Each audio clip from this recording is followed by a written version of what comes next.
का आपले प्रिय गुरु, सत्य सनातन धर्माचे शिक्षक, शाश्वत आणि अतुलनीय सत्य, महेश शास्त्री जी आपल्या पृथ्वीवरील सर्वात मोठ्या बदलाची घोषणा करणार आहे, ज्याला प्रलय म्हणून ओळखले जाते, जे लवकरच घडणार आहे.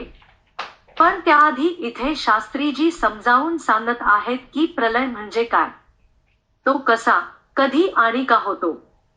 ही पृथ्वी माता आपल्या मुलांना देऊ शकणारी सर्वात मोठी भेट आहे, त्या जीवनात यापेक्षा चांगली भेट असू शकत नाही. शास्त्रीजींनी स्पष्टीकरण सुरू करण्यापूर्वी त्यांना हे स्पष्ट करायचे आहे की ते युगातील बदल, पृथ्वी देवलोकात जाणारी आणि येथे येणारी नवी पृथ्वी याविषयी जी माहिती शेअर करणार आहेत, ती गुगल, चॅटजीपीटी किंवा कोणत्याही साईटवर आढळत नाही. इंटरनेटच्या इतर साइट्स, कोणताही महान शास्त्रज्ञ, श्रेष्ठ संत, महात्मा किंवा शास्त्राच्या उच्च विद्वानांना या गोष्टी माहीत नाहीत. या पृथ्वीवरील कोणालाही ही रहस्ये माहीत नाहीत किंवा भूतकाळातील कोणालाही माहीत नाही. त्यामुळे ही माहिती तुम्हाला कोणत्याही विज्ञानाच्या पुस्तकात किंवा कोणत्याही धर्माच्या कोणत्याही धर्मग्रंथात सापडणार नाही. कोणत्याही धार्मिक पुस्तकाचा वर्षानुवर्षे अभ्यास करून किंवा कठोर तपश्चर्या करून किंवा आयुष्यभर कोणत्याही ज्ञानी गुरूच्या सल्ल्याचा सराव करून तुम्ही देवाचे हे ज्ञान मिळवू शकत नाही, जसे की योग, आसने, ध्यान, मंत्र, जप, कीर्तन, सत्संग, प्रार्थना, नमाज, प्राणायामी. कारण हे ज्ञान या जगात अस्तित्वात नाही. वस्तुस्थिती अशी आहे ज्या क्षणी हे खरे शाश्वत ज्ञान पृथ्वीवर स्थापित होते, प्रलय घडते आणि त्यानंतर पृथ्वी या कक्षेत राहणार नाही. आता तुम्ही विचार करत असाल की जगभरातील सर्व धर्मांमध्ये इतके उच्च विद्वान धार्मिक गुरु आहेत, जे ज्ञानी म्हणून ओळखले जातात, त्यांच्या अनुयायांची संख्या जास्त आहे आणि जर त्या धर्मोपदेशकांपैकी कोणालाही ही रहस्ये माहीत नसतील किंवा कोणत्याही धार्मिक ग्रंथात, विज्ञानाच्या पुस्तकात त्याचा उल्लेख नसेल किंवा कोणत्याही संत, महात्मा, वैज्ञानिक आणि कोणत्याही विद्वानांच्या मनात ते अस्तित्वात नसेल, तर ही माहिती कोठून आणि कशी आली? फक्त महेश शास्त्रीजींच्या मनात. शास्त्रीजी अशी अगम्य रहस्ये जाणून घेण्याचा दावा कसा करू शकतात? या प्रश्नाचे उत्तर अगदी सोपे आणि समजण्यास सोपे आहे. यात शास्त्रीजींचे काहीही नाही. शास्त्रीजी हे दुसरे तिसरे काही नसून तुमच्या आणि माझ्यासारखे साधे व्यक्ती आहेत. तथापि, शास्त्रीजी या विश्वातील सर्वात विस्मयकारक आत्म्याच्या संपर्कात आहेत. अवतार, ख्रिस्त, भगवान, विष्णू, कृष्ण वगैरे म्हणून ओळखले जाते. तो सर्वज्ञ आत्मा एका सुंदर स्त्रीच्या शरीरात आहे. ती या विश्वातील सर्वात शक्तिशाली, परोपकारी आणि सद्गुणी आत्मा आहे जिला शाश्वत ज्ञान आहे. तिला या विश्वाची सर्व रहस्ये माहीत आहेत आणि तिच्याकडे सर्व प्रश्न आणि शंकांची उत्तरे आहेत. तिला, दुसऱ्या शब्दांत, त्या आत्म्याला माहीत आहे की कोणत्या सूर्यमालेत काय घडणार आहे, तसेच ते कसे आणि केव्हा घडेल, इत्यादी. ती स्वर्गातील आत्मा या विश्वात एकमेव आहे जी इतरांच्या कल्याणात गुंतलेली असते. आणि त्या बदल्यात, तिला जे हवे आहे, ते पृथ्वीवरील लोकांनी योग्य वेळी योग्य ते करावे, जेणेकरून त्यांना चांगले भविष्य मिळू शकेल.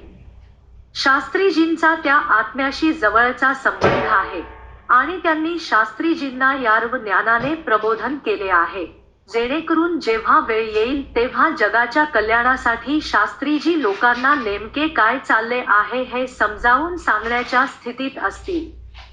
पुढे काय होईल आणि त्या काळात काय करावे.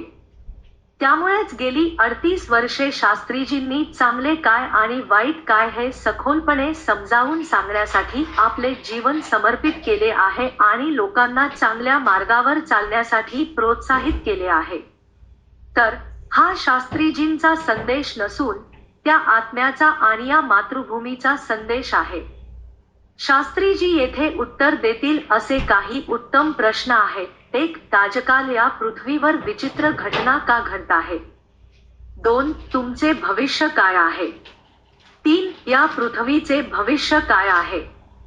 4. तुमचे कर्म पृथ्वीशी तुमच्या स्थितीशी कसे जोडले जाते. 5. याआधी तुमचे अस्तित्व कुठे होते आणि ही पृथ्वी त्यावेळी कुठे होती. 6. 200 वर्षांपूर्वी तुम्ही कुठे होता आणि आमच्या या पृथ्वीसह 200 वर्षांनंतर कुठे असणार. 7. प्रलयानंतर येथे कोणती पृथ्वी येईल आणि त्यावेळी तुम्ही कुठे असाल. 8. 2,500 वर्षांनंतर कोणती पृथ्वी येथे असेल आणि त्या पृथ्वीवरील लोक कोण असतील. 9. त्यावेळी तुम्ही काय केले पाहिजे जेणेकरून तुमचे भविष्य चांगले होईल. आता शास्त्रीजींनी खोलात जाऊन प्रलय म्हणजे नेमके काय ते समजावून सांगावे. याचे उत्तर अगदी सोपे आहे. तरीही खुल्या मनाचा विश्वास, कुतूहल आणि ज्ञानाची तहान लागते. एका पृथ्वीचा सूर्याकडे सरकणारा आणि तिच्या जागी नवीन पृथ्वी येण्याचा कालावधी याला प्रलय म्हणतात. जेव्हा तिसऱ्या कक्षेतील पृथ्वीचा काळ संपतो तेव्हाच प्रलय, दुसऱ्या शब्दांत अपोकॅलिप्स, त्या पृथ्वीवर घडते. भूतकाळात या कक्षेत अनेक प्रलय झाल्या आहेत आणि भविष्यात आणखी अनेक प्रलय होतील. या पृथ्वीच्या आधी अनेक पृथ्वीने या कक्षेला भेट दिली आहे आणि आपली वेळ संपल्यानंतर प्रत्येक पृथ्वी देवलोकात गेली. आणि विश्वाचा हा प्रकार चालू राहिल्याने भविष्यात अनेक पृथ्वी या ठिकाणी येतील आणि आपला वेळ पूर्ण करून देवलोकात जात राहतील. दुर्दैवाने जोपर्यंत आपली पृथ्वी या धर्मांच्या घरात राहते तोपर्यंत लोकांची मने मादक धर्मांच्या अज्ञानी धर्मग्रंथांनी ग्रासलेली असतात. मनातील अज्ञानामुळे सर्व प्रकारच्या आत्म्याला प्रवृत्त करणाऱ्या दुर्घटना पृथ्वीवर वारंवार घडत राहतात. युद्धे, महायुद्धे, भांडणे, एकाच गर्भातून जन्माला आलेल्या भावांमधील भांडणे आणि अगदी पती-पत्नी यांच्यात होणारे भांडण, अशा दुर्घटना घडत असतात. या जगात तुम्ही जी असंख्य संकटे पाहत आहात ती पहिल्यांदाच घडत नाही. अनेक फसवणूक करणारी धार्मिक पुस्तके, अनेक फसवणूक करणारे धर्म, अनेक तज्ञ आणि दिशाभूल करणारे नेते जे स्वतःला देव जाणणारे घोषित करतात, अनेक जण स्वतःला देवही घोषित करून जनतेला आकर्षित करण्यात माहिर आहे. हे सर्व नेते जनतेला नेहमीच दूर ठेवत आहेत. धर्म आणि अध्यात्माचा एक साधन म्हणून वापर करून पृथ्वी मातेच्या या सत्यापासून आपल्या पृथ्वीच्या आधी इथे आलेल्या सर्व पृथ्वीवर अशा प्रकारच्या घटना घडत आल्या आहेत. धर्मांनी निर्माण केलेले अज्ञान दूर करण्यासाठी प्रलय घडते. भविष्यात पृथ्वीवरही रशिया आणि युक्रेन सारखी युद्धे होतील. भारत-पाकिस्तान फाळणीच्या वेळी झालेल्या नरसंहार, न्यूयॉर्क वर्ल्ड ट्रेड सेंटर सारखी आत्मा चिरडणारी शोकांतिका, मुघलांची भीषण दहशत, औरंगजेबासारखे हिंसक राजे जे केवळ खून करूनच अन्न खातील, हिंदू आणि त्यांचे रोजचे 50 किलो पवित्र धागे गोळा करणारे, तसेच ॲडॉल्फ हिटलर वगैरे लोक असतील. ते आत्मा ढवळून नरसंहार सुरू करतील. गेल्या 2000 वर्षांच्या इतिहासात आपल्या पृथ्वीवर ज्या काही घटना घडल्या आहेत, अशाच भयानक घटनांची पुनरावृत्ती येणाऱ्या नव्या पृथ्वीवर होणार आहे. जसे पूर्वीच्या पृथ्वीतलावर घडले आहे तसेच सर्व पृथ्वीवर घडलेल्या भयानक घटनांचा इतिहास आपण ज्या पृथ्वीवर राहतो त्या पृथ्वीवर त्याची पुनरावृत्ती झाली आहे आणि भविष्यातील पृथ्वीवरही त्याची पुनरावृत्ती होत राहील. प्रलयाचे हे ज्ञान संपूर्ण जगासाठी सर्वोत्तम वार्ता आहे. पृथ्वीच्या गर्भातून बाहेर पडणारा चंद्र हा या प्रलयाचा पुरावा आहे. ही अमावस्याही स्वर्गातून देवाच्या अवताराच्या आगमनाचा पुरावा आहे. हे ब्रह्मांड जगातील लोकांना सांगते की देव खरोखर अस्तित्वात आहे, पृथ्वीवर येतो, चांगल्या लोकांचे दुःख दूर करतो आणि पृथ्वीचा भार दूर करतो. प्रलयाची ही घटना इतर नेक नावांनी देखील ओळखली जाते जसे की युगाचा अंत, जगाचा अंत, कयामत, महाप्रलय, सर्वनाश, युग बदल हे शब्द बहुतेक धार्मिक ग्रंथांमध्ये आढळतात. बहुतेक धार्मिक शास्त्रे लिहिली गेली त्या काळात जे लोक राहत होते त्यांना सूर्यमालेचे तपशीलवार ज्ञान नव्हते. त्यांना DNA किंवा देवाबद्दलही माहिती नव्हती, परंतु त्यांचा देवावर स्वर्गात अढळ विश्वास होता आणि नरक. त्यांचा विश्वास होता की आत्मा सत्य आहे, पुनर्जन्म सत्य आहे, मोक्ष सत्य आहे, प्रलय सत्य आहे. तसेच प्रलयापूर्वी देवलोक किंवा स्वर्गातून देव पृथ्वीवर येतो, सत्पुरुषांचे दुःख दूर करतो वगैरे. म्हणून सत्य आहे ते सिद्ध करण्यासाठी देवाचा आत्मा देवलोकातून येथे येतो आणि घटना सत्य असल्याचे सिद्ध करण्यासाठी वैज्ञानिक पुरावे देतात. ही बातमी जगभर पसरताच तेव्हाच सर्व चांगल्या लोकांना, ज्यांना विश्वासणारे म्हणूनही ओळखले जाते, कळते की देव आला आहे किंवा देव त्यांच्या पृथ्वीवर सर्वत्र होता हे कळते. ते देव, देवलोक, नरक, आत्मा, पुनर्जन्म, मोक्ष, मोक्ष तसेच प्रलय या सर्व गोष्टी शिकतात आणि देव सर्व काही कसे नवीन बनवतो आणि नवीन युग सुरू होते. सर्व स्पष्टीकरणाबरोबरच देव हे देखील सांगतो की आता त्यांच्या पृथ्वीचा आणि धर्माच्या स्थानाचा काळही संपला आहे. स्पष्ट स्पष्टीकरणासह या शुभवर्तमानाला सत्य सनातन धर्माची स्थापना असेही म्हणतात. मूलतः हा सत्य सनातन धर्म लोकांच्या मनात रुजल्यानंतर प्रलय होतो. प्रलय कसे घडते किंवा सत्य सनातन धर्म पूर्णपणे समजून घेण्याआधी आपल्या पृथ्वीवरील लोकांना सूर्यमाला, डीएनए आणि या सर्वांच्या संबंधांबद्दल किती माहिती आहे हे जाणून घेणे आवश्यक आहे.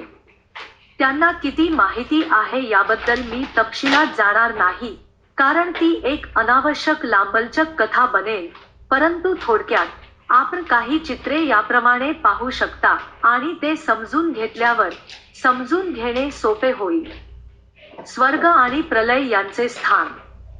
या चित्रांमधून तुम्हाला काही कल्पना मिळतील. खरं तर दुसऱ्या कक्षेत कोणत्या प्रकारचे जीवन आहे आणि चौथ्या कक्षेत कोणत्या प्रकारचे जीवन आहे याबद्दल शास्त्रज्ञांना अजिबात माहिती नाही. आपला चंद्र हा पूर्वीच्या पृथ्वीचा गाभा होता आणि आपल्या पृथ्वीचा गाभा येत्या पृथ्वीसाठी चंद्र बनेल याची त्यांना काहीच कल्पना नाही. आपल्या ग्रहावरील लोकांसाठी स्वतःहून अशी वास्तविक तथ्ये शोधणे हा केवळ 1 मैलाचा दगड, 10 मैलाचा दगड नव्हता तर 2580 दशलक्ष मैलाचा दगड होता. लोकांसाठी प्रलयाचे हे ज्ञान शोधणे हे एक अशक्य काम होते. म्हणूनच हा स्वर्गाचा आत्मा जो मनुष्याच्या शरीरात राहतो, ज्याने हे रहस्य उघड केले आहे, हे अकल्पनीय आहे. मी खूप भाग्यवान आहे की तिच्याशी जवळचा संबंध आहे. प्रत्येक पृथ्वीवरील लोक त्यांच्या 2000 वर्षांच्या कालखंडात सूर्यमालेबद्दल अनेक गोष्टी शोधून काढतात, परंतु त्याहूनही महत्त्वाचे म्हणजे शास्त्रज्ञ आणि धर्मग्रंथांच्या अभ्यासकांना काय माहीत नाही. पृथ्वीचा गाभा हा एक अतिशय उष्ण चंद्र आहे जो पृथ्वीच्या विरुद्ध दिशेने फिरत आहे. ही मूलभूत संकल्पना माहीत नसल्यामुळे संपूर्ण विश्वाची असंख्य रहस्ये तिच्याशी कशी जोडलेली आहेत हे त्यांना कळत नाही. उदाहरणार्थ, त्यांना माहीत नाही की गाभा आणि पृथ्वी एकमेकांच्या विरुद्ध दिशेने फिरत असल्यामुळे घर्षणामुळे जीवनाची ऊर्जा निर्माण होते. 2. बियाणे अंकुरणे, सर्व सजीवांची वाढ, निसर्गातील सर्पिल, हेलिकल डीएनए, वीज, गडगडाट, चक्रीवादळे, व्हर्लपूल, गुरुत्वाकर्षण, भूकंप, जन्म, मृत्यू, पुनर्जन्म, उत्क्रांती आणि मोक्ष याचे कारण त्यांना पूर्णपणे माहिती नसते. इत्यादी सर्व या ऊर्जेमुळे आहे. 3. पृथ्वी आणि गाभा यांच्यातील या घर्षणामुळे धातूचा दगड उष्णतेमध्ये चिरडत राहतो आणि उकळत्या लाव्हामध्ये रूपांतरित होतो. आणि जेव्हा हा चंद्र पृथ्वीच्या गर्भातून बाहेर पडतो आणि थंड आकाशात स्थिरावतो तेव्हा त्याच्या पृष्ठभागावर उकळणारा लावा गोठतो. त्याच उकळत्या लाव्हाचे फुगे कडक होतात आणि कोरडे खड्डे बनतात. 4. बुध देखील पूर्वीच्या पृथ्वीचा गाभा होता, नंतर तो चंद्र आणि अखेरीस बुध बनला. त्यामुळेच त्यावर उकळत्या गर्म लाव्हाचे कोरडे खड्डे आहेत.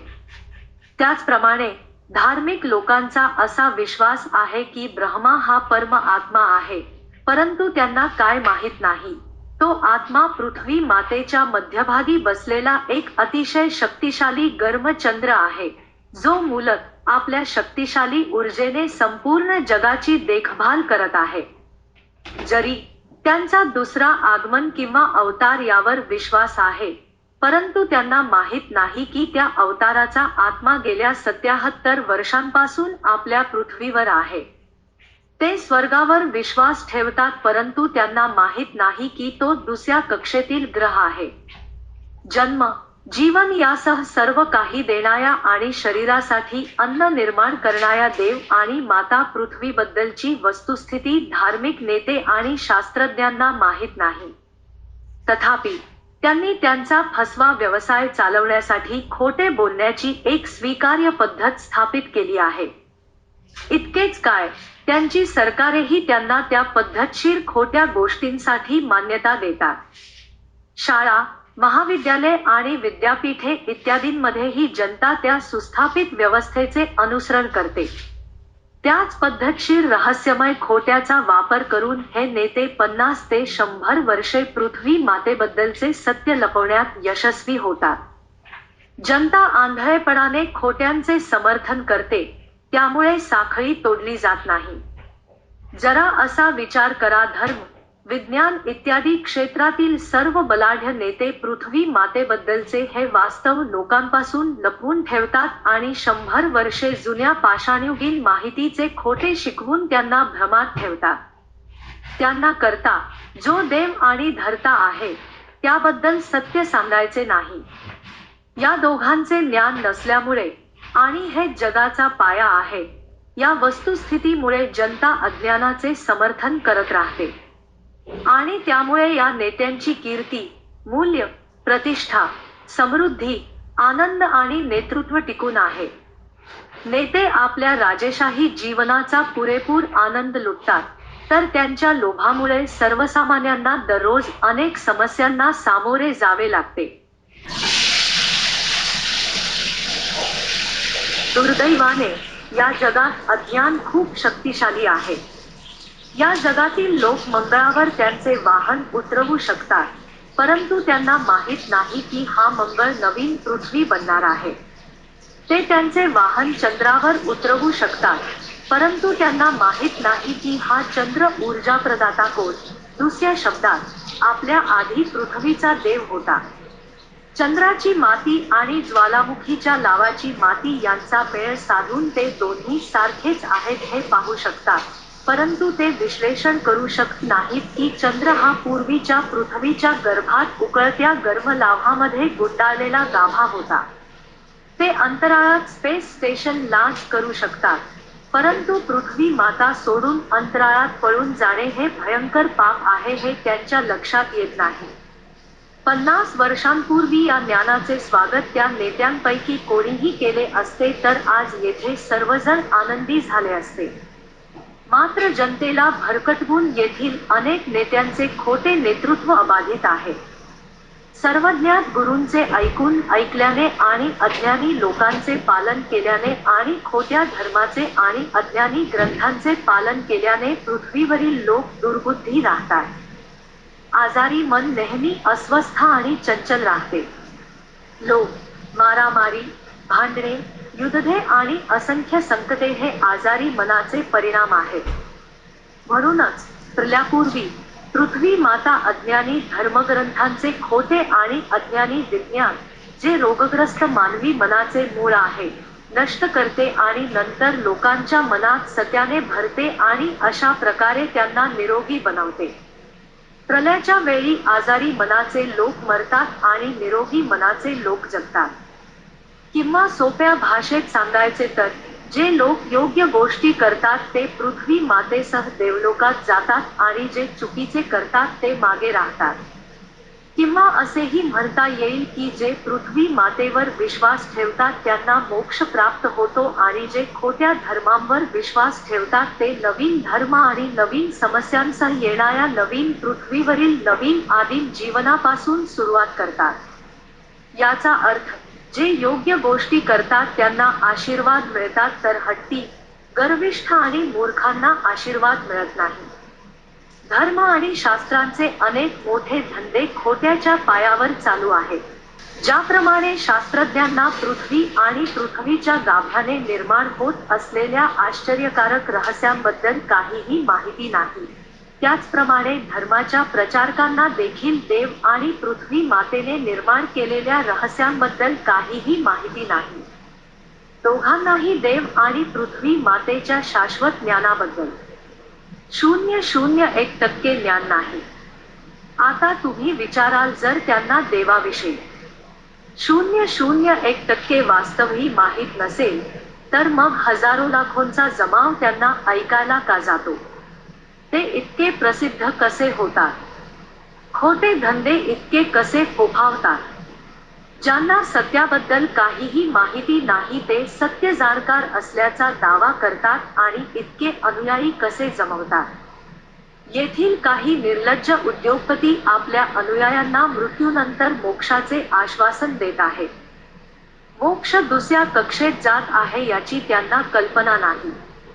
इथले अनेक लोक स्वतःला देव म्हणून घोषित करतात, मग त्यांचा धंदा अधिक वेगाने फोफावतो. इथे देवाच्या नावावर धर्म निर्माण होतात आणि धर्माच्या नावावर मोठी फसवणूक होते. त्यांची गरज, लोभ आणि मोक्षाची पूर्तता करण्याचे आश्वासन देऊन नेते धर्मांतराचा मोठा धंदा चालवतात आणि आपल्या साम्राज्याच्या विस्ताराच्या कामात मग्न असतात. राज्यकारभाराची ताकदवान खुर्ची बळकावणे हे या नेत्यांचे ध्येय आणि ध्येय आहे. अज्ञान आणि धर्माच्या या भयंकर रोगाने जग ग्रासले आहे. प्रलयापूर्वी पृथ्वीचे सत्य प्रकट करून हा रोग दूर करणे यालाच सत्य सनातन धर्माची स्थापना म्हणतात. देव आणि मोक्षाच्या नावावर फसवणूक करणारे लोक भयंकर भरकटलेले, ब्रेनवॉश केलेले आहेत आणि ते सर्व खोट्याच्या जाळ्यात अडकलेले आहेत. असत्य आणि अज्ञान हे पृथ्वीमातेच्या शरीरातील एक भयंकर रोग आहे. ते सर्व प्रकारच्या समस्या आणि दुःखांचे मूळ कारण आहेत. केवळ खोटेपणाच्या मागे लागल्यामुळे आपण किती दुःख सहन करत आहोत आणि किती अस्वस्थ आहोत हे सामान्य लोकांना कळतही नाही. अनेक संकटे खोट्या धर्मांचे पालन केल्यामुळेच येतात. खोटेपणाला धरून ठेवणे हा एक भयानक विनाशकारी मनोरुग्ण आहे. म्हणूनच प्रलयापूर्वी हा मानसिक आजार संपवणे आवश्यक आहे. पण धार्मिक वेडेपणाच्या या महामारीवर या पृथ्वीतलावर कोणाचाही इलाज नाही.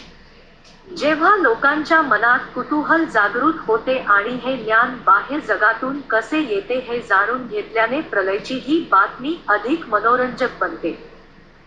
आता हा कार्यक्रम होणार आहे. म्हणूनच यानंतर तुमचे काय होईल हे जाणून घेणे तुमच्यासाठी खूप महत्त्वाचे आहे.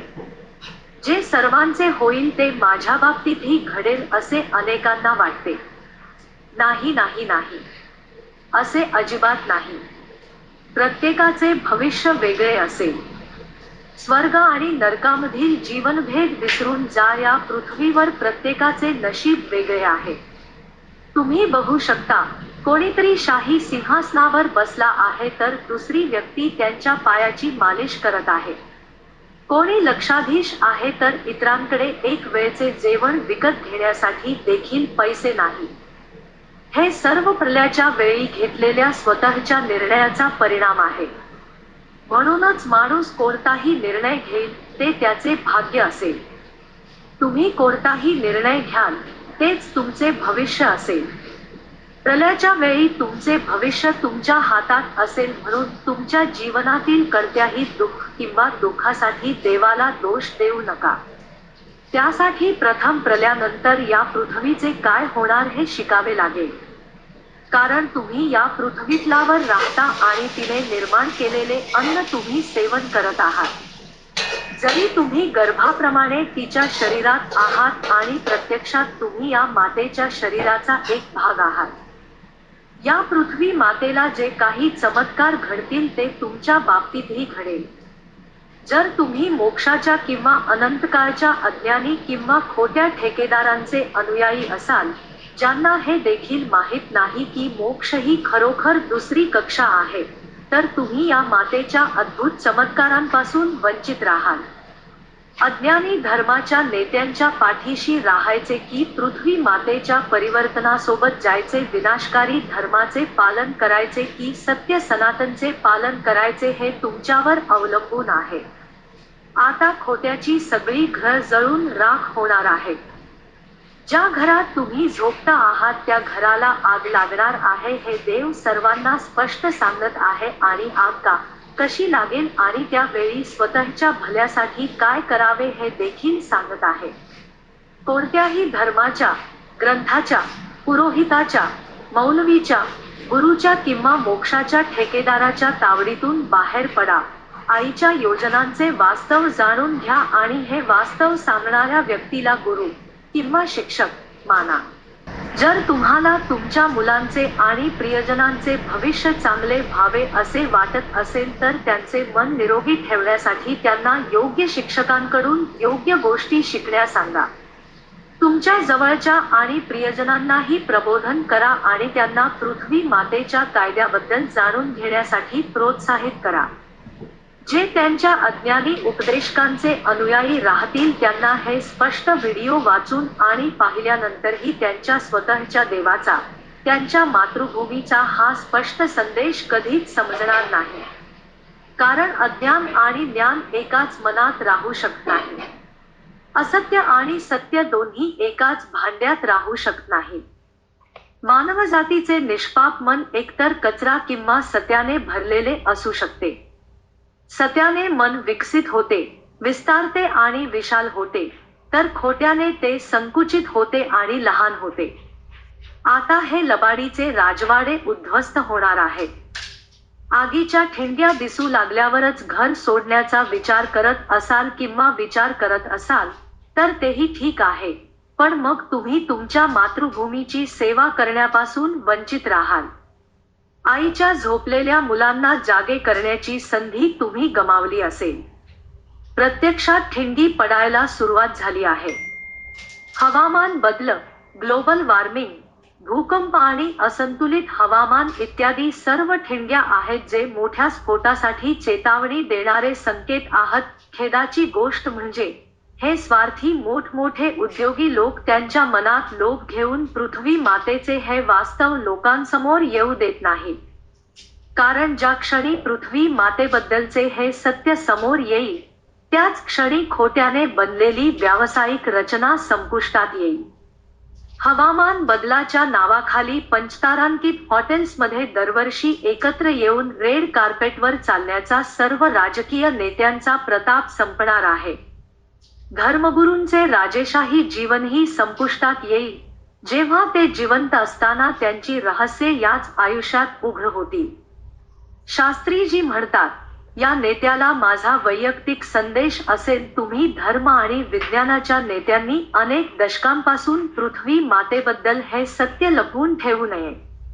तुम्ही योग्य वेळी योग्य निर्णय घ्याल या अपेक्षेने जनता तुम्हाला त्यांचा गुरु किंवा नेता बनवते जेणेकरून त्यांच्यावर कोणतेही विनाकारण संकट कोसळू नये. सत्य सांगणे हे तुझे कर्तव्य होते. जनतेच्या अपेक्षांची पूर्तता करण्याऐवजी फक्त तुमची ताकदवान सिंहासन मिळवण्यात तुम्ही चिंतेत आहात. मी जनतेला दोष देत नाही कारण त्यांनी तुमच्यावर विश्वास ठेवला होता आणि तुम्ही त्यांची दिशाभूल केली होती. या जगात जिथे सर्व धर्मग्रंथ गोंधळाने भरलेले आहेत, सर्व धर्मोपदेशक आणि मार्गदर्शक खोट्याने भरलेले आहेत, सामान्य माणसासाठी सत्य पाहणे सोपे नाही.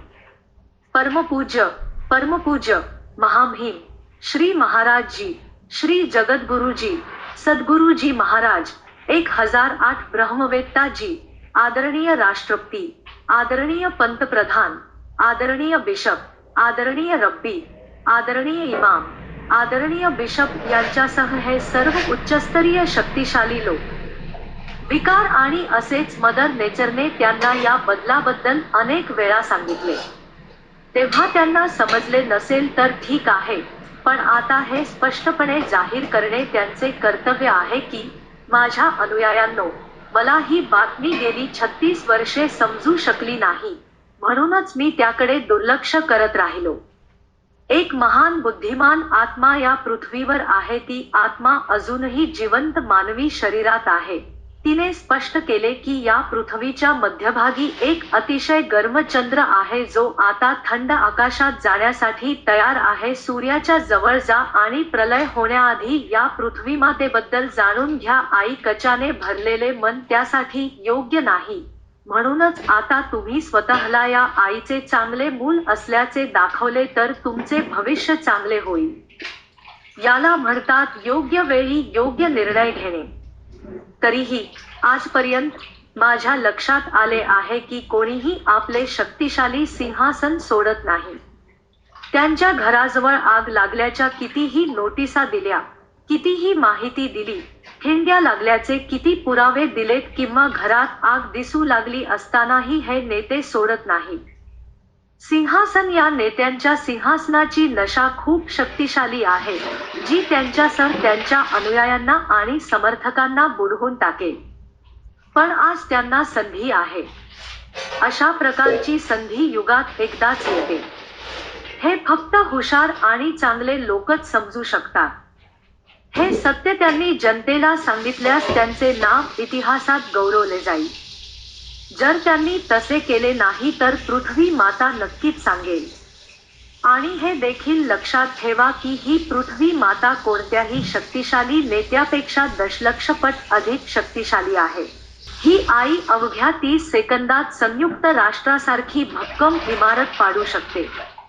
तुर्कस्तानमधला भूकंप, जपानमधली त्सुनामी, हैती आणि सिचुआनचे भूकंप आणि इतर अगणित पुरावे बघितले आहेत की या मातेसारखा शक्तिशाली कोणीही नेता नाही. त्याचप्रमाणे या मातेच्या मध्यभागी असलेला हा देवही अत्यंत शक्तिशाली आहे. म्हणूनच मी सर्व नेत्यांना नम्रपणे विनंती करतो की नम्र व्हा, चांगले व्हा, आपल्या येणाऱ्या पृथ्वीच्या नव्या पिढीसाठी चांगला इतिहास घडवा. पूर्वीच्या पृथ्वीवर असेच काहीसे घडल्याचे आपण ऐकले आहे. खोट्या धर्मांच्या भरभराटीच्या धंद्याचा अंत प्रलयापुढे स्पष्टपणे समजला होता. त्या सर्व नेत्यांनी अनेक दशके खोटे बोलून त्यांना भरकटवले होते, हे जनतेला माहीत होते. त्या नेत्यांचा देवाशी संबंध नव्हता. ते सर्व ढोंगी होते. ते वक्तृत्ववान होते आणि निष्पाप लोकांचे ब्रेनवॉश करून संपत्ती, सन्मान, प्रसिद्धी आणि विलासी जीवन मिळविण्यासाठी त्यांची दिशाभूल करून त्यांचे शोषण करत होते. ते प्रत्येक प्रकारे अनुयायांना शिव्या देत असत. सुरुवातीला ते निष्पाप अनुयायी स्वतःला योग्य धर्माचे, योग्य गुरुचे, योग्य मार्गाचे, योग्य धार्मिक पुस्तकाचे आणि योग्य धार्मिक स्थळाचे अनुयायी असल्याचा दावा करत होते. पण जेव्हा त्यांनी तसे केले तेव्हा ते त्यांच्या अपेक्षा आणि इतर धर्मांचे अनुयायी ठरले नाही. धर्मांतरकर्त्यांनी त्यांना त्यांच्या स्वतःच्या धर्मात बदलण्याची संधी म्हणून पाहिले. इतर धर्माच्या अनेक संघटना त्यांना स्वर्ग, मोक्ष आणि चांगले आणि समस्यामुक्त जीवनाचे आश्वासन देऊन धर्मांतराच्या कामात गुंतल्या होत्या. धर्मांतरासाठी ते फसवणूक करायचे, जादूच्या युक्त्या करायचे, स्वादिष्ट अन्न द्यायचे, डीसी इलेक्ट्रिक करंट वापरायचे आणि देवाचा शक्तिशाली स्पर्श सांगायचे, दारू, अफू आणि आनंदाने स्वर्गात 72 हुरांचे वचन द्यायचे. ते पैसा आणि शस्त्रांसह कोणत्याही बळावर धर्मांतर करत होते. आणि प्रलोभनांच्या जोरावर ते इतर धर्मीयांच्या मुली आणि त्यांची संपत्ती हडप करण्यात मग्न होते. त्यांचा हेतू अधिकाधिक भूभागावर राज्य करण्याचा होता. त्यांना माणसाच्या लोभी मनाची कमकुवतपणा माहीत होती आणि ते त्यांच्या लोभाची नस पकडत त्यांच्यावर नियंत्रण ठेवत असत. त्या पृथ्वीवर सर्वत्र धर्मांचा नंगा नाच सुरू होता. सर्व नेत्यांचे असंख्य अनुयायी होते आणि व्होट बंकेच्या कायद्याने सर्वांचे साम्राज्य वाढत होते. त्या सर्व लोकांनी आपल्या पृथ्वीमातेचे हे सत्य अनेक दशके दडपून ठेवले. पण हवामान बदलाच्या ज्वाला आपल्या भूमीवर स्पष्टपणे दिसू लागल्यावर त्या ज्वाला या भोंदू, ढोंगी आणि गुंड नेत्यांना नष्ट करण्यासाठीच होत्या हे सर्वांना कळले. ज्वाला इतक्या वेगाने पुढे सरकत असल्याने हे सत्य दडपण्यात ते नेते अपयशी ठरले. तेव्हा त्यांच्या सर्व धर्माच्या ठेकेदारांचे सिंहासन डळमळीत झाले. एक गोंधळ उडाला. त्यानंतर तिथे एक अतिशय विचित्र घटना घडली ज्याने आत्मा हादरला आणि मला त्याबद्दल बोलायलाही भीती वाटते. ज्यांना हा सत्य सनातन धर्म समजला त्यांना त्या आत्म्याला काळीमा फासणाऱ्या घटनेबद्दल बोलण्याचे धाडस कधीच झाले नाही. पण सर्व धर्माच्या ठेकेदारांचे व धर्मग्रंथांचे नशीब पुष्टी आहे हे बुद्धिमान लोकांना कळले आणि कळले असे म्हणतात.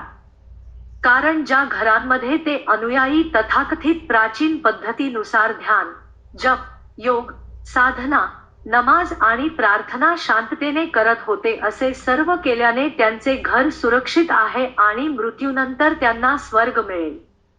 पण जेव्हा त्या घरांमध्ये ठिणग्या आणि ज्वाला स्पष्टपणे दिसत होत्या तेव्हा ध्यान आणि प्रार्थनेऐवजी एक भयंकर गोंधळ उडाला होता. अनुयायांनी पाहिले आहे की स्वर्गाच्या या ठेकेदारांनी आणि त्या धार्मिक पुस्तकांनी आम्हाला कधीही सांगितले नाही की हवामान बदलाची इतकी विनाशकारी आग होणार आहे. ते जग हादरून गेले. आपल्या पृथ्वीच्या गर्भात असलेल्या तप्त चंद्राचे रहस्य जाणून सर्वजण थक्क झाले. त्यांचा खरा देव तेथे गेला होता, सर्व काही सांगितले आणि आता अतिशय गर्म चंद्र त्यांच्या मातृभूमीच्या मध्यभागी बाहेर पडण्यासाठी तयार आहे. आता हीच ऊर्जा सर्व जीवन ऊर्जेचा उगम असल्याने आणि आता ती नसेल, वीजही नसेल, तर संगणक, सेलफोन, विमाने, उपग्रह इत्यादी हजारो वस्तूंचे काय होईल? जीवनाशिवाय झाडे आणि वनस्पती वाढणार नाहीत आणि ऊर्जेशिवाय सर्व सजीवांचे हृदय कसे पंप करेल? आणि शेवटी जेव्हा शास्त्रज्ञांना समजले की उष्ण चंद्रातून बाहेर पडणारी सर्पिल ऊर्जा स्वतःच आपल्या शरीराचा DNA खेचते आणि त्यांना हलत्या पृथ्वीच्या शरीराशी जोडते, परंतु त्यांना आश्चर्य वाटले आता हा चुंबक बॉल यापुढे राहणार नाही, मग आपला मृतदेह अंतराळात फेकायचे. देवाचे अकल्पनीय महान विज्ञान जाणण्यात शास्त्रज्ञही दंग झाले. ही बातमी ऐकून अवघ्या जगाला धक्का बसला. त्यांना आश्चर्य वाटले, आता आपण काय करू? देवलोकातून आलेला देव किंवा ख्रिस्ताचा तो अवतार मरण पावला होता. कारण ती 78 वर्षांपेक्षा जास्त वयाची होती आणि लोकांच्या धक्कादायक वागणुकीमुळे ती त्या पृथ्वीवर खूप दुःखी होती, म्हणूनच तिला तिच्या घरी देवलोकात जायचे होते. पण चांगली गोष्ट म्हणजे 78 वर्षे अपमाननी तुरुंगातल्या यातना सहन करूनही तिने हे सत्य माझ्यासारख्या मोजक्या लोकांना सांगितले. तिने स्पष्ट केले की जेव्हा पृथ्वीच्या मध्यभागी गर्म चंद्र बाहेर पडेल आणि थंड आकाशात जाईल, तेव्हा पृथ्वीवर वीज नसेल, प्रचंड भूकंप होतील आणि सर्वत्र अनेक नैसर्गिक उलथापालथ होतील. त्यावेळी काय करतात हे लोकांना कळायला हवे, असा इशारा तिने दिला. स्वर्ग नावाच्या दुसऱ्या जगातून तिथे आलेल्या स्त्रीने जे काही सांगितले ते सर्व 100% खरे होते हे सर्व बुद्धिमान लोकांना समजले होते. आणि म्हणून ठिणग्यांचे ज्वाळांमध्ये रूपांतर होताना पाहताना सर्व गोंधळात काही चांगल्या लोकांनी काही चांगले काम करण्याचे ठरवले. त्यांनी ती पुस्तके जाळण्याचा आणि अज्ञानी विचलित धर्मांच्या नेत्यांपासून मुक्त होण्याचा निर्णय घेतला. या सर्वांनी त्यांना अनेक दशके भरकटत ठेवले होते आणि त्यामुळे जनतेला खूप त्रास सहन करावा लागला. त्यांना आता जगाचा निरोप घ्यायचा होता.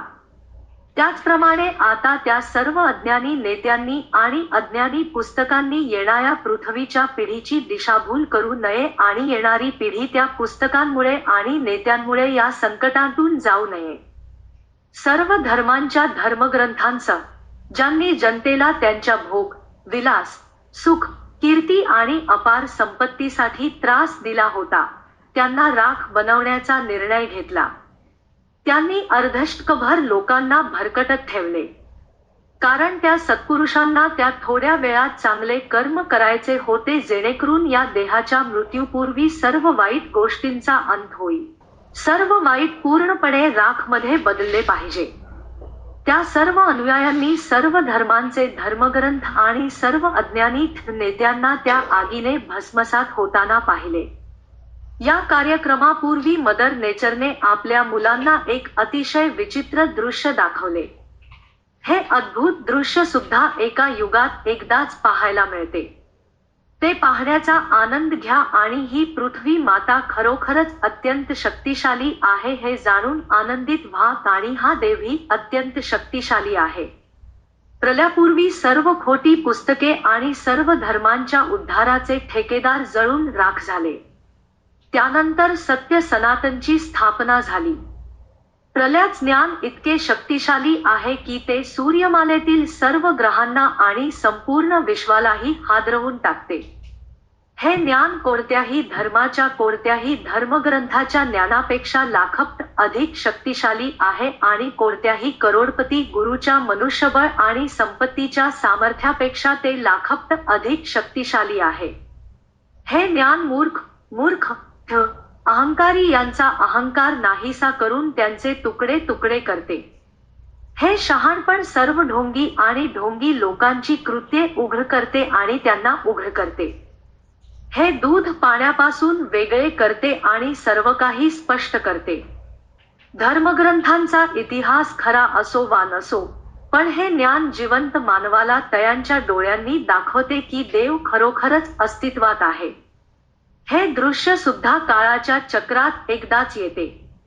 जर तुम्ही यावेळी जिवंत असाल आणि त्याचे साक्षीदार असाल, म्हणजेच हे दृश्य पाहत असाल तर स्वतःला धन्य समजा. हे शक्तिशाली ज्ञान प्रलयापूर्वी अज्ञान आणि पाखंडी लोकांचा नायनाट करते. प्रत्येक ग्रहातील हा एक अतिशय रोमांचक क्षण आहे. या प्रलयामध्ये पृथ्वी ग्रहावरील सर्व प्राणी कालपरत्वे मरतात. एकही जीव जगू शकत नाही, ना समुद्रात, ना हवेत, ना जमिनीवर, कारण हा देह घेऊन कोणीही देवलोकात जाऊ शकत नाही. हे शरीर ना समुद्रात राहण्यासाठी बनवलेले आहे ना बर्फात राहण्यासाठी. हे शरीर मंगळावर किंवा शुक्रावर राहण्यासाठी बनलेले नाही. आपले हे सध्याचे शरीर केवळ या पृथ्वीच्या पृष्ठभागाच्या तापमानात आणि घनतेमध्ये राहण्यासाठी बनवले गेले आहे. परंतु आता ही पृथ्वी सूर्याच्या दिशेने पुढे जात आहे, तेव्हा सर्व जिवंत शरीरांना मरावे लागेल. पृथ्वीवर टिकून राहण्यासाठी असलेले शरीर 850 डिग्री फ्रेनहाइट तापमानासाठी तयार केले जात नाही, कारण ते सूर्याच्या जवळ जाते. तथापि 2 पर्याय आहेत. ज्यांना ते घ्यायचे आहे त्यांच्यासाठी दोन्ही पर्याय उपलब्ध आहेत. प्रथम, मातृ निसर्गाच्या नियमांचे पालन करणे आणि अशा प्रकारे एक दिव्य शरीर प्राप्त करणे हे 850 डिग्री तापमानात टिकेल. आणि दुसरे, येणाऱ्या नवीन पृथ्वीच्या त्यात 57 अंश फ्रेनहाइट तापमानात राहणे.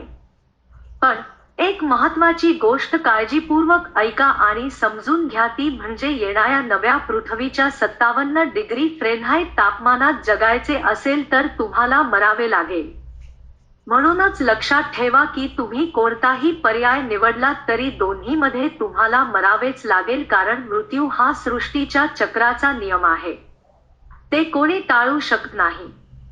फरक एवढाच आहे की या मातृभूमीला मानणारे या मातेसोबत देवलोकात जातील आणि धर्मग्रंथांवर विश्वास ठेवणाऱ्यांचा नव्या पृथ्वीवर नव्या धर्माच्या नव्या धर्मग्रंथांसह पुनर्जन्म होईल.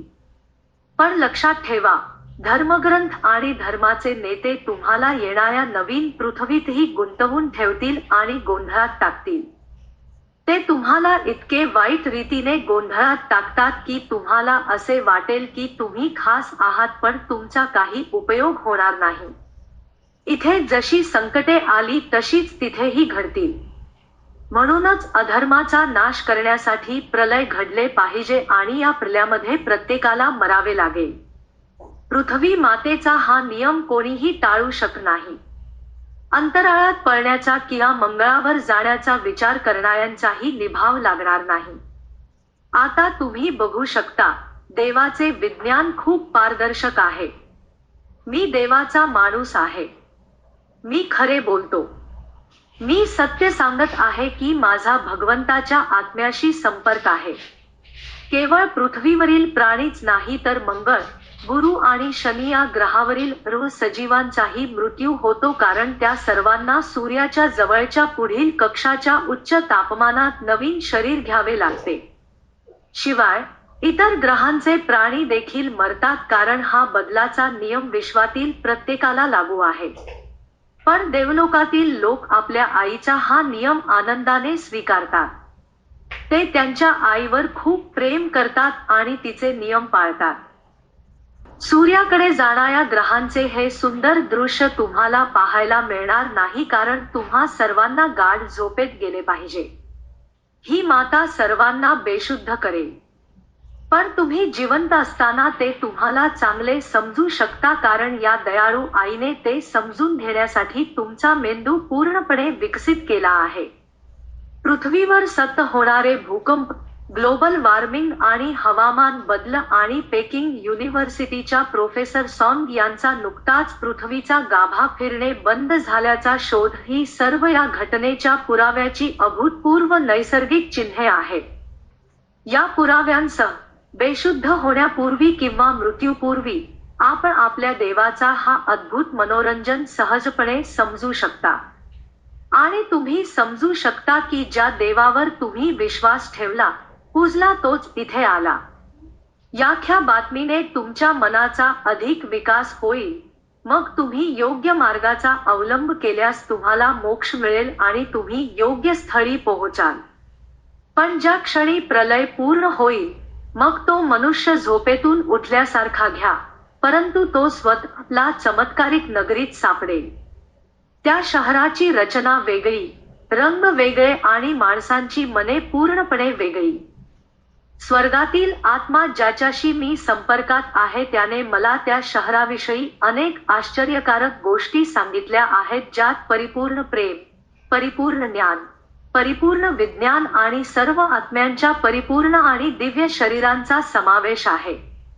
येथे असलेल्या वाईट गोष्टी तेथे अस्तित्वात नाहीत आणि तेथे असलेल्या चांगल्या गोष्टी येथे अस्तित्वात नाहीत. ते उत्क्रांतीचे अंतिम गंतव्यस्थान आहे, त्यामुळे साहजिकच ते आश्चर्यकारक असावे. कारण 2000 वर्षांपूर्वीचा आदिम गुहेत राहणारा माणूस आज वायफाय स्मार्टफोनने टेस्ला कार चालवत असेल, तर भविष्य आजच्यापेक्षा कितीतरी चांगले असले पाहिजे. म्हणूनच या प्रलयानंतर निरपेक्ष आनंद असतो, फक्त आईचे ऐकले तरच. त्यामुळे कार्यक्रमाला घाबरू नका, कारण ही चांगली बातमी आणि उत्सवाची वेळ आहे. त्याचे स्वागत करा आणि आलिंगन द्या, चांगले जीवन जगा.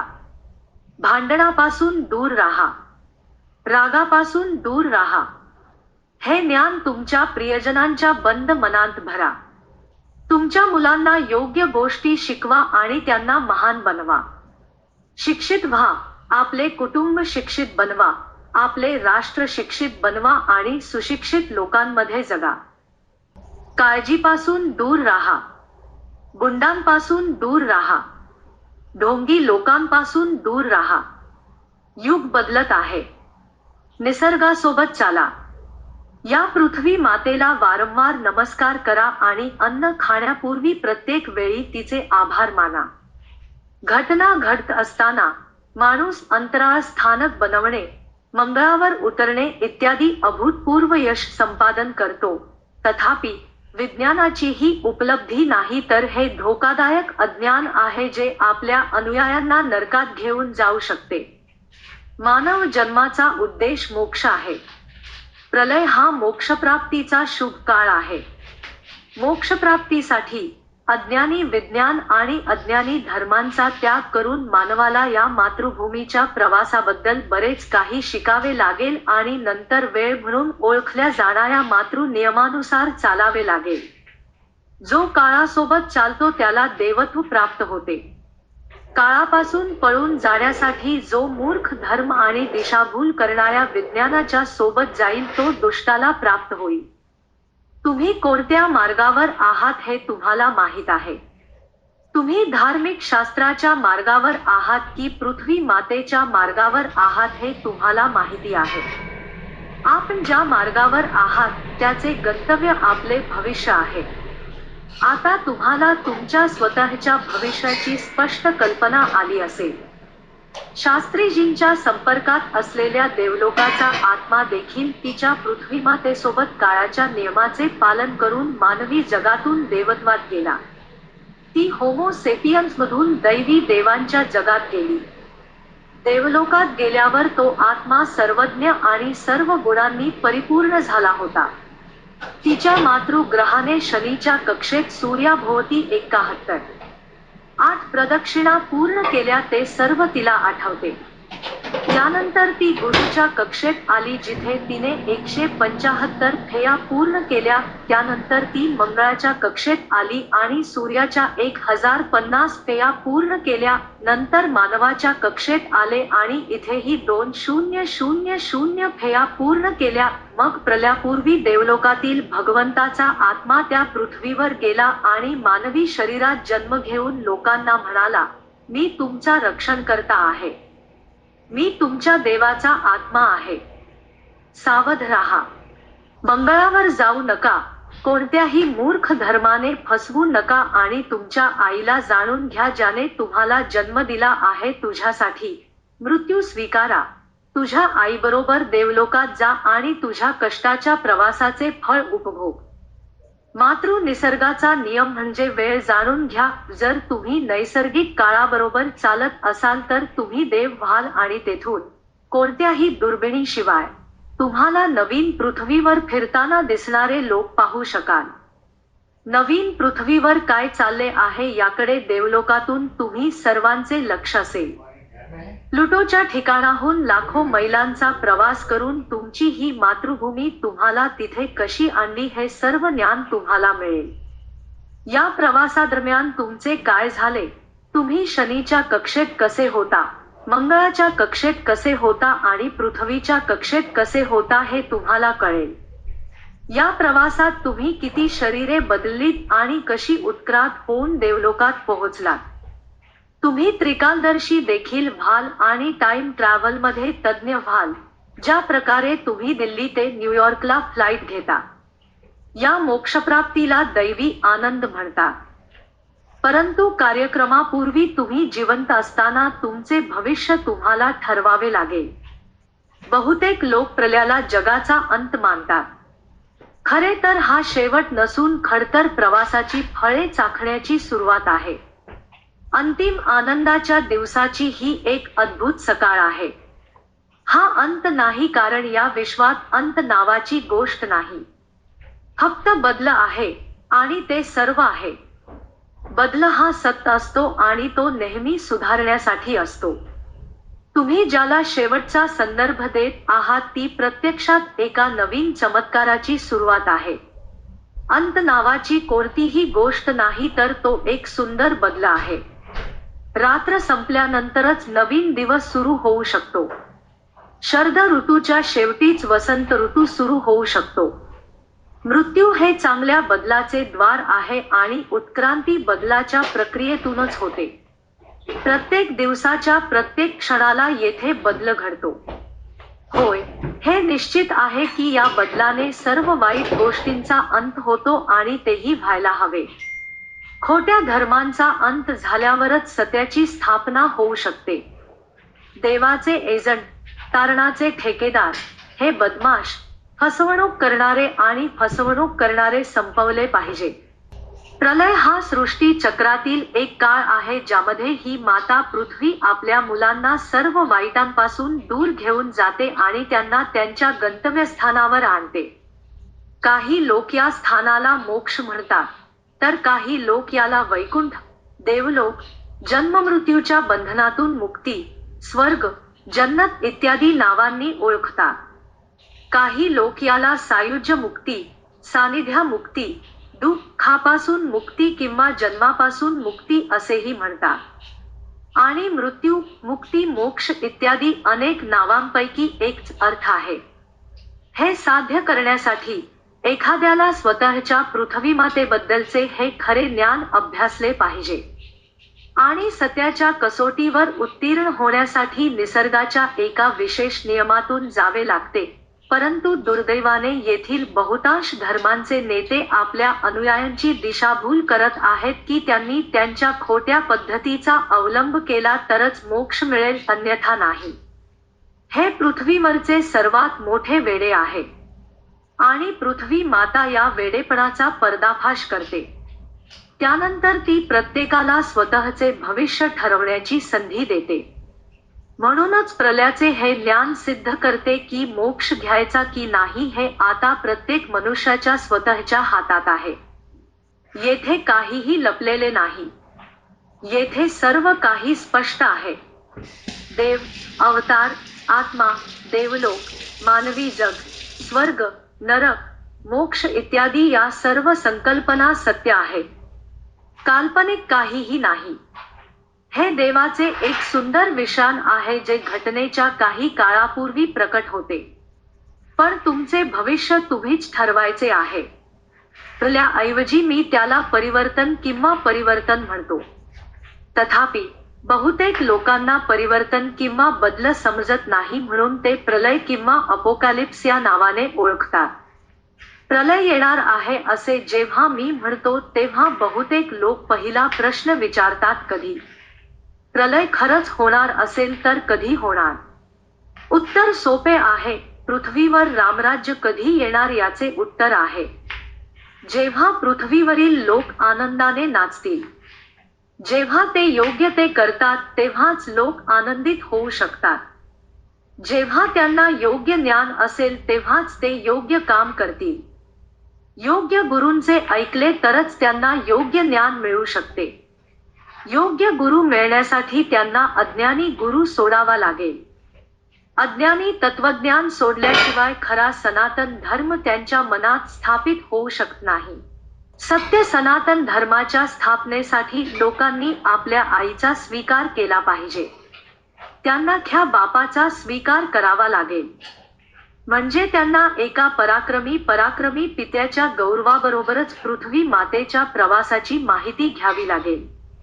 शिकून घेतल्यानंतर त्यांचा देव समजावा. मग ते त्याला शिव म्हणतात किंवा दुर्गा, लक्ष्मी, अल्लाह, ख्रिस्त, कृष्ण, मदर मेरी, विष्णू किंवा इतर कोणत्याही नावाने हाक मारतात. ती या पृथ्वीवर आली. त्यांची उपासना, प्रार्थना, श्रद्धा इत्यादी सर्व सत्य सिद्ध झाले. देव या पृथ्वीवर आला आणि तो आला ही श्रद्धा होती. हे जग त्यात शक्तिशाली आत्म्याचा चमत्कार आहे हे सर्व सांगून तो निघून गेला.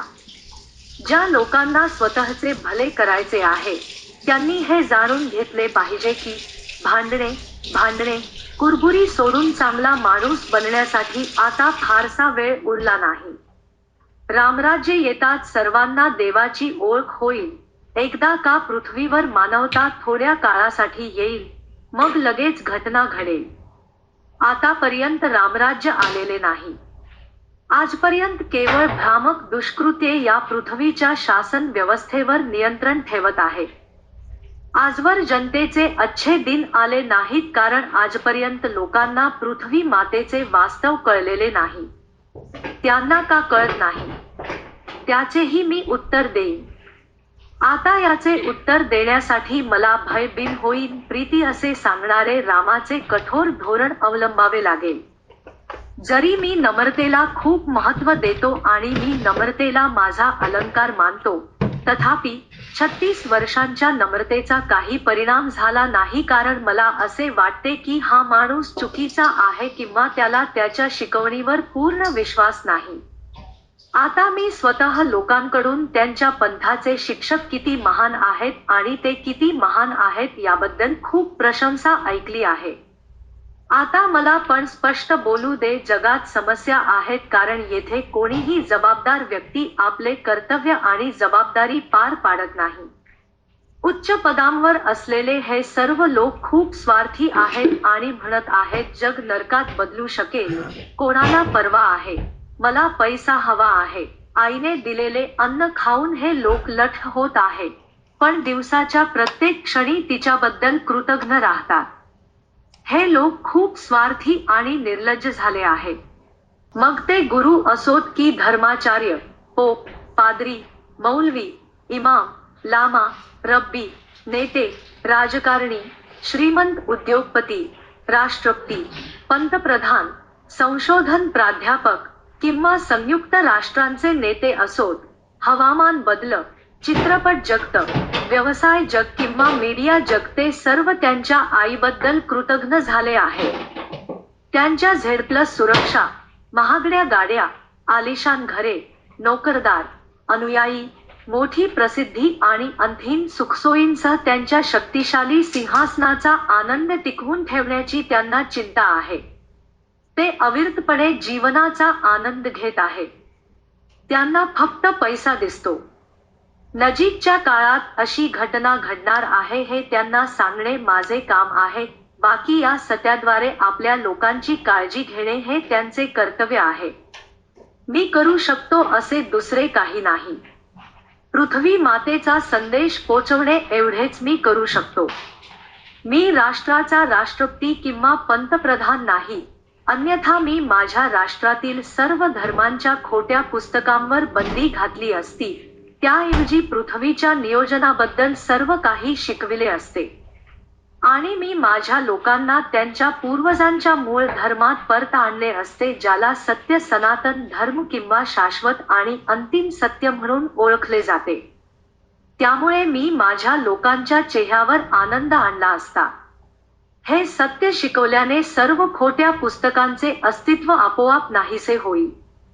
मी काही प्रसिद्ध गुरुही नाही, नाहीतर मी माझ्या सर्व अनुयायांना सांगितले असते की ब्रह्मांड चालवणारा भगवंताचा आत्मा देवलोकातून या पृथ्वीवर आला आहे. आता तुमचा सीट बेल्ट बांधा आणि पृथ्वी मातेबद्दल जाणून घ्या. योग्य वेळी योग्य गोष्टी करा आणि स्वतःचे भले करा. शास्त्रीजी हे माध्यमांचे नेतेही नाही, अन्यथा शास्त्रीजींनी सत्याचा अशा प्रकारे प्रचार केला असता की पृथ्वीवरून असत्य नाहीसे झाले असते आणि पृथ्वीवरील 8 अब्ज लोकांच्या जीवनात आशेचा किरण उगवला असता.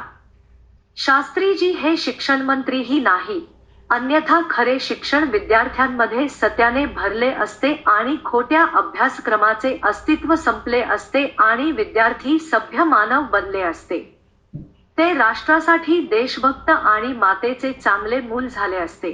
शास्त्रीजी शास्त्रज्ञही नाही, नाहीतर त्यांनी पृथ्वी मातेच्या उदरातून बाहेर पडून थंड आकाशात स्थायिक होण्यासाठी सज्ज असलेल्या उष्ण चंद्राविषयी, या पृथ्वीचे स्वर्गाच्या कक्षेकडे प्रस्थान, नव्याचे आगमन याविषयी लोकांना सांगितले असते.